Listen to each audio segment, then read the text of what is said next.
দর্শক, হাম সংক্রমণের পরিস্থিতি জানাতে আমাদের সঙ্গে রাজবাড়ী থেকে যুক্ত হচ্ছেন সহকর্মী জাহাঙ্গীর হোসেন। জাহাঙ্গীর, হাম সংক্রমণের সবশেষ কি খবর আছে আপনার কাছে? সুমন, আপনি যেমনটি বলছিলেন যে আসলে সারা দেশের মতো রাজবাড়ীতেও হামের খানিকটা প্রাদুর্ভাব দেখা দিয়েছে। আমরা রাজবাড়ীর সিভিল সার্জনের সঙ্গে আমরা কিছুক্ষণ আগেই কথা বলেছি, এখানকার ইপিআই সুপারিনটেন্ডেন্ট কামাল সাহেবের সাথেও আমরা কথা বলেছি।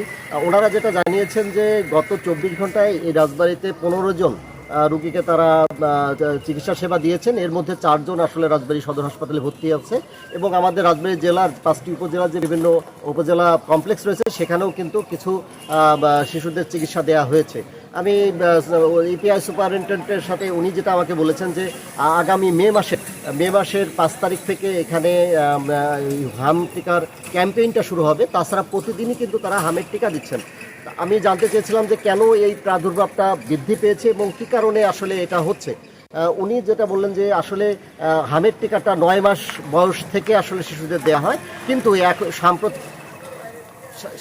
সাম্প্রতিক সময়ে আমরা যেটা দেখতে পাচ্ছি সেটা হলো যে 9 মাসের মানে বিশেষ করে 6 মাসের বাচ্চাদেরও কিন্তু এটা হচ্ছে, যে কারণে আগামী মে মাস থেকে যে ক্যাম্পেইনটা শুরু হবে সেই ক্যাম্পেইনে তারা 6 মাসের বয়সী বাচ্চাদেরকে কিন্তু তারা এই টিকাটা প্রদান করবে। তবে সিভিল সার্জন আমাকে জানিয়েছেন যে রাজবাড়ীতে এখনও সন্তোষজনক পরিস্থিতি রয়েছে। এই পরিস্থিতিটা অব্যাহত থাকলে রাজবাড়ীতে কোনো সমস্যা থাকবে না বলে তারা মনে করেন। সুমন। জাহাঙ্গীর, আপনাকে ধন্যবাদ। দর্শক, রাজবাড়ী থেকে যুক্ত হয়েছিলেন আমাদের সহকর্মী জাহাঙ্গীর হোসেন, যারা ছিলেন সেখানকার হাম সংক্রমণ এবং ভ্যাকসিনেশনের সবশেষ অবস্থা।